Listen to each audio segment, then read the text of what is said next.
I can describe him as a detached teammate. That is an accurate statement. Like, what the heck is going on in New Orleans, Stephen A? I think Zion Williamson being compared to Greg Oden is incredibly inaccurate. But I'd be lying to you guys if I said that as a basketball fan, that I wasn't starting to worry. Crazy stats like this only tell half of the story. If Zion missed the rest of the year, he would have only played 3 games more than Greg Oden through their first 3 seasons. Greg Oden played 82 games in his first 3 seasons. Zion Williamson will only have played 85 if he doesn't touch the court again this season. But hey, what an 85 it's been, am I right? When Zion's on the court, he's electric. At this point with Zion Williamson, I'm really not concerned with his future as a New Orleans Pelican. I'm more concerned about his future, period. And while we're here, let's take a quick moment to shout out Greg Oden. I really can't imagine having all of the talent in the world and not being able to see it come to fruition. While Greg Oden accomplished some big things in his career, it's safe to say that he definitely could have accomplished more. Man, let me stop before I start talking about Brandon Roy. Injuries suck. It's crazy to me how fast everybody forgets.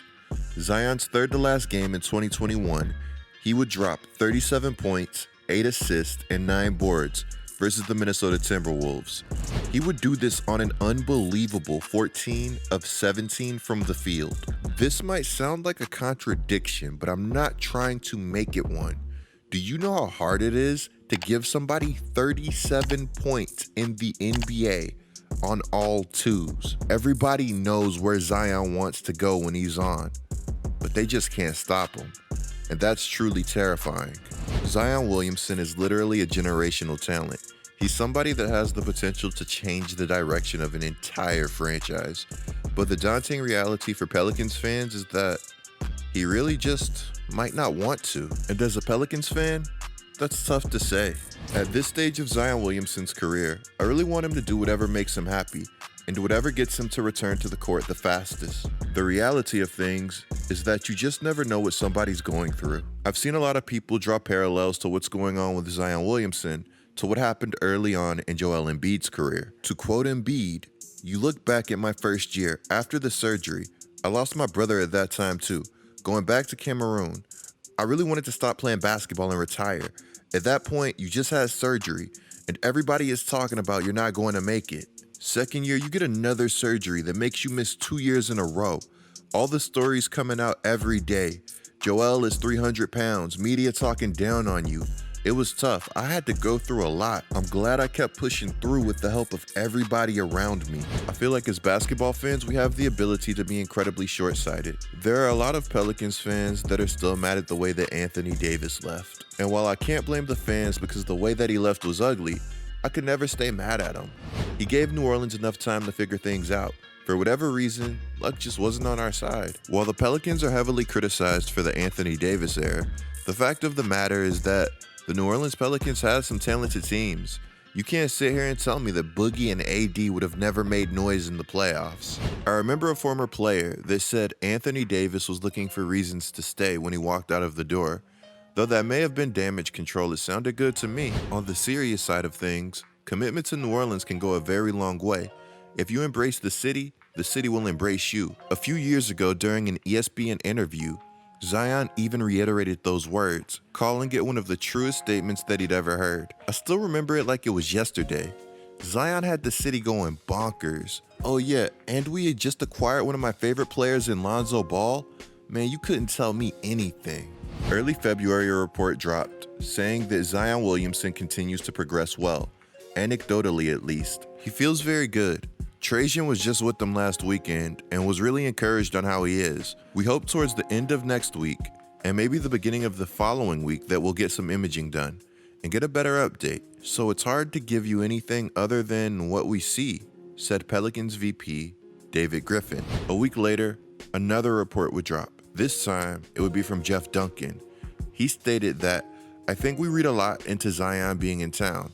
It means he's close to coming back. He's not back here to have a vacation or to see CJ McCollum play. I think he's close to getting back. I was one of those doubters about 2 weeks ago, but everything I've been hearing lately, he's going to be back on the court after All-Star break.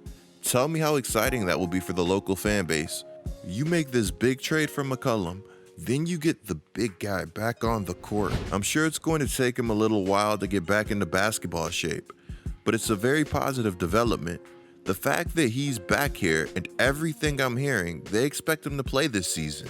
All of this speculation led to more speculation, and headlines stating that Zion returning after All-Star break is still not out of the possibility. February 17th, Windhorst would drop a gem that would contradict some earlier reports.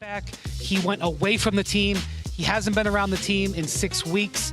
His family and his agent have wanted to take control of this process. And the details of exactly what's going on have been kept confidential. I don't want to speculate.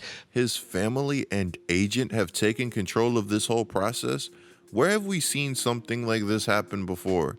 You know what? Let me chill. It's worth noting that Zion has had documented frustrations with the Pelicans before, especially when it comes to returning to play. If Zion ever really did reach a breaking point with the New Orleans Pelicans and wanted to leave, while it would be a bad look, I would be cool.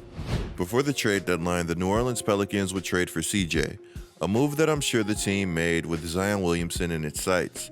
Since arriving in New Orleans, CJ has been cold-blooded, though the record might not show it. Since arriving in New Orleans, CJ has yet to talk with Zion Williamson, according to CJ. To quote him, "I haven't had conversations with him directly. I've spoken with some people close to him and look forward to sitting down with him sooner than later. I know about as much as you do right now, but I'm going to get to the bottom of it." My question is, why is there a bottom that CJ even has to get to? It's not like CJ is some rookie or some scrub. We're talking about a guy that's a vet in the league, a guy that's performed at a high level for a very long time, a guy whose game, honestly, compliments Zion Williamson. Now, of course, this is probably reading too far into things, and I'm sure that we'll get an explanation soon, but I'm sure most franchise cornerstones would be excited if their team had just added a scorer like CJ McCollum. Though keep in mind that Zion is currently rehabbing in Portland. Where was CJ just playing? Keep in mind that CJ plays a major role for the NBPA. Keep in mind that BI and CJ have the same agency. Do I even need to bring up the voluntary workouts that were skipped? Today, an article dropped via SI that stated, team executives are bracing for the next disenchanted star to ask out. Speculation is focused on Zion Williamson, Damian Lillard, and Donovan Mitchell. While I'm not a major fan of all of the signs, I'm going to opt to let Zion speak for himself. The last time I heard Zion speak, he said, "Per me, I love it here. I love the city of New Orleans. I don't want to be anywhere else."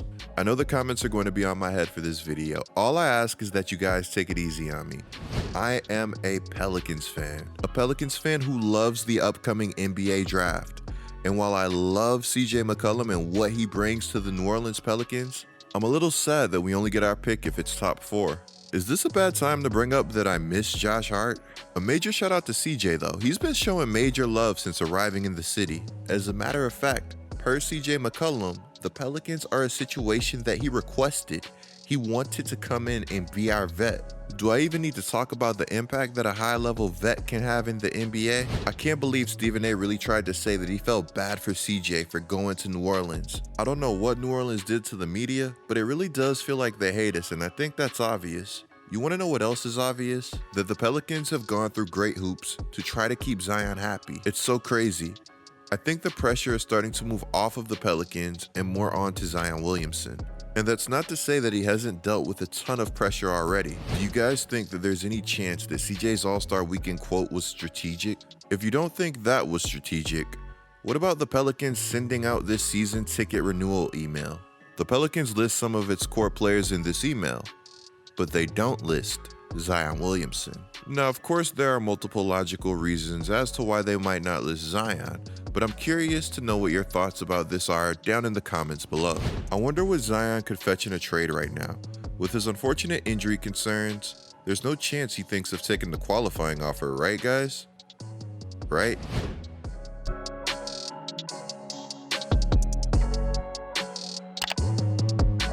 Clicking the video on the screen right now is a great way to support my channel. I'm GetLikeCoop, bringing you guys the scoop. Until our next upload.